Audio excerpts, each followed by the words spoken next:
general aspect of my country. We are located in Central America, that is South America, if you think. Our area or our territory is 5,100 square kilometers. We have no army since 1949, and Costa Rica represents the 5% of the worldwide biodiversity. We have our wealth not based on our wealth is not based on money, but nature and natural resources. We have 25 national parks. We have livestock reserves and wildlife animals refuges. We have lots of water and places where you can go and watch and have fun at the waterfalls that we have all along the country. Also, we have the 95% of our population literate.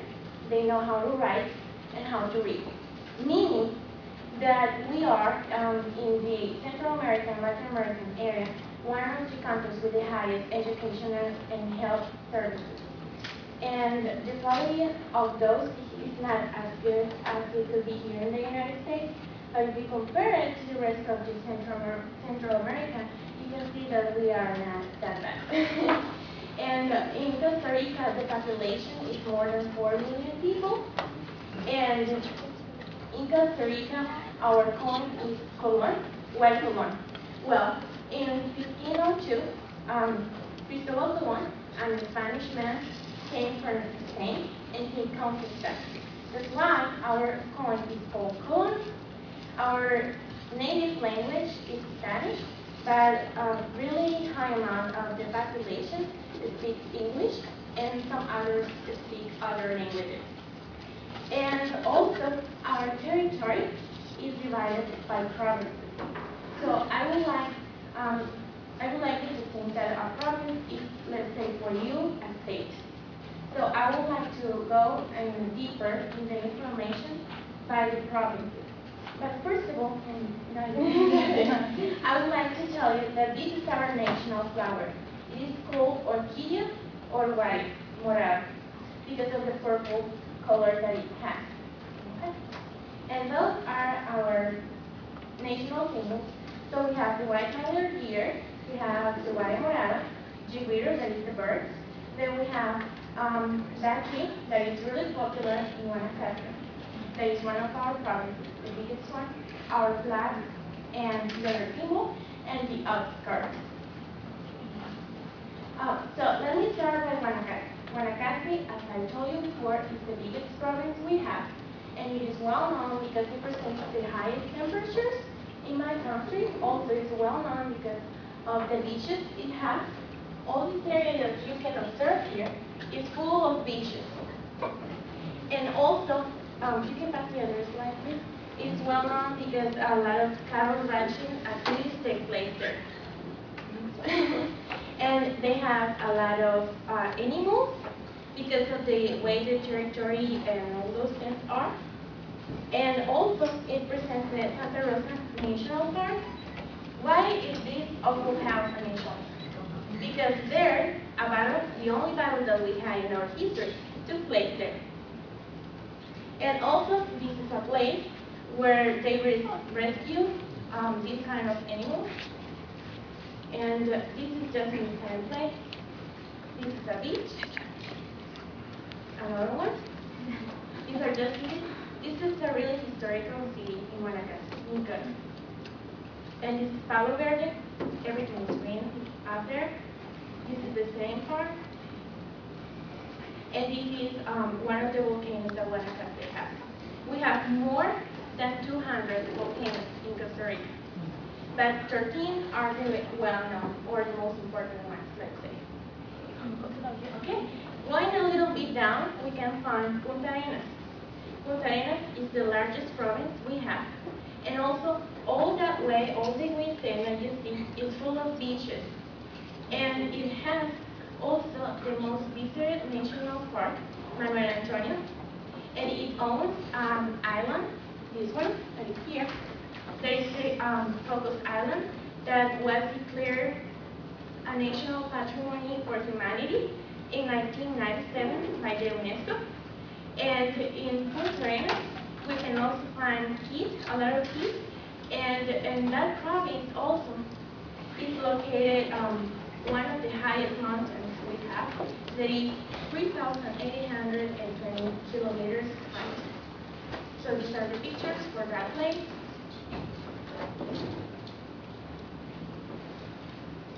And this is a national park. This is Monterrey, well, the previous one, that people really like to go there because they can see the forest and the Virgin Mountains over there. And this is in Port Valley, that is a national park also. It's a really well-known one.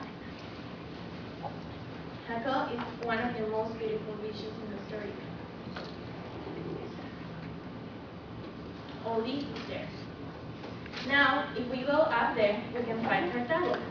Cartago was our first capital in Costa Rica.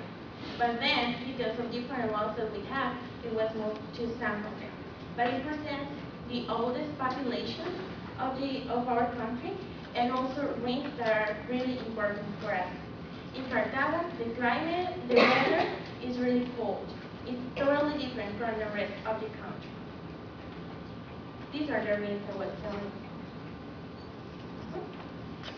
And this is the Los Angeles in Cartago. That is a church that means a lot for Costa Rican people. Why? Because every August 2nd, people walk really long distances from all over the country to go there and pray to the Virgin of Los Angeles. It is believed that if you walk all those distances, the Virgin is going to give you miracles, or is going to do something good for you. Or some people are really thankful to the Virgin, so they walk and pray there. And this is the Rialba Volcano National Park that is located there too.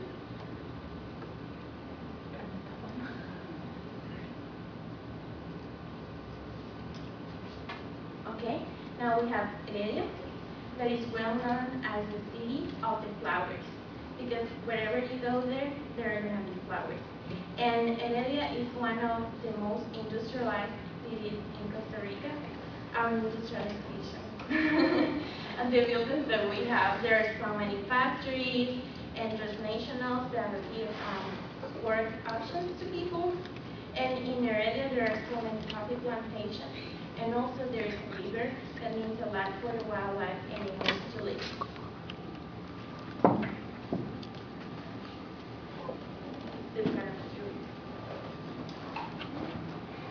Now, Limon. This is a really interesting province because it has its set culture. It has Afro-Caribbean influence.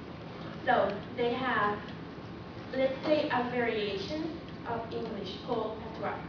And also we have calypso music that really identifies them to the rest of the country.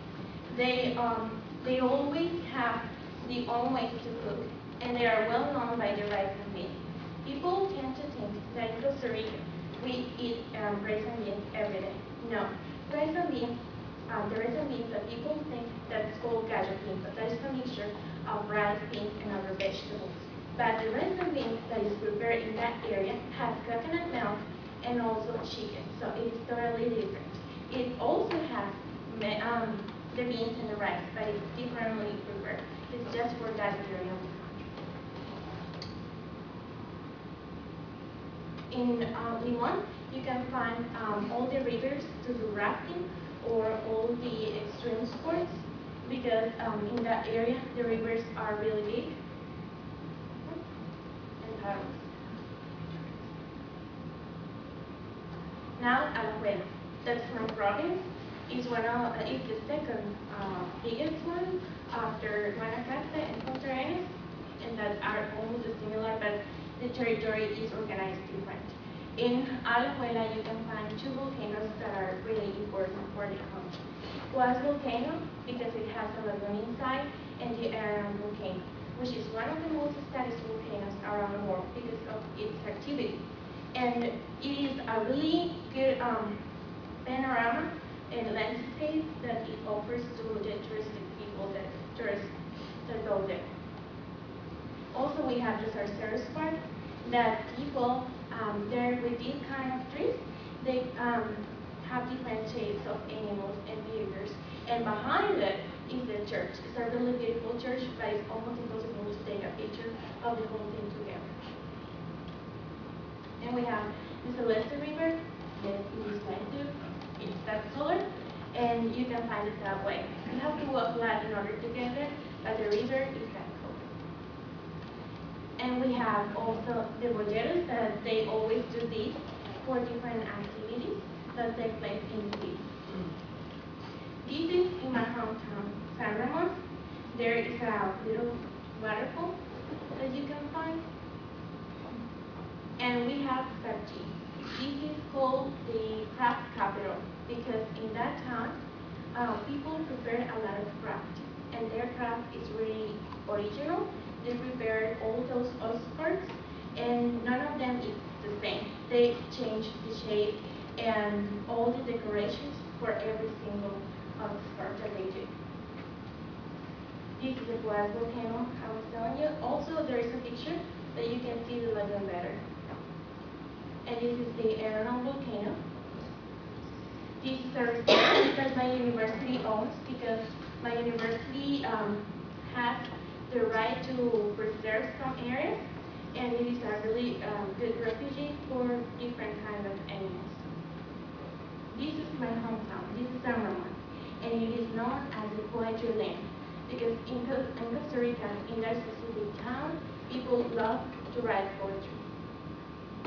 This is the launching that you can do in my town. Now, San Jose. San Jose is our capital. It's the most crowded and industrialized place. Also, it has a lot of pollution and contamination problems. The biggest concentration of people is in San Jose, so you can show them the pictures. And also in San Jose is where you can find large amounts of museums to visit. Like the Children's Museum, even though you are not a child, you can go there and have lots of fun because it's totally different to a children's museum. I don't know if here in the United States you have one, but in Costa Rica, anyone can go and feel like a child again. And this is the National Museum, the city, the National Theater in San Jose. And this is the monument and university for the peace. And it is just a really good university. Also, I have heard that it's a little bit expensive, but it has a lot of nature and allows people from all over the world to go and do research. This is just another town, Costa in Delta. It's the same. And this is just a little part of our traditional food because we have just tons of food, different kinds, different way of prepare it. For example, in Guanacaste, that was the northwest area, they have Nicaraguan influence. So they prepare the food in a different way than we do in San Ramon. But these coaches, they are really popular and they have lots of cheese and you always have them with coffee. And for breakfast, you usually in Costa Rica have bread with beans, that is gallo pinto, and eggs and plantains, tortillas, tomatoes, sour cream, cheese, whatever you want and whatever you have in your house, you can have it for breakfast. Not a light one, we eat a lot, but we eat totally different from it. And before before that, I would like to show you a video. Because you might be thinking why I'm dressing up like this. Well, some years ago, women used to dress up like this because they were just working at the farms. And they didn't have any kind of money, so they were always barefoot and with these skirts. So nowadays, what people do with these skirts is to have presentations. Just as a meaningful way to represent the past people that we have, like people in the past. So they do it every time that there is a holiday. For example, tomorrow is our Independence Day. So there are going to be lots of parades, and people are going to have presentations with these dress. And in the following video, I hope you can see it in the right way, you will see how people dance with these kind of dresses. Hope you like it. If I did that.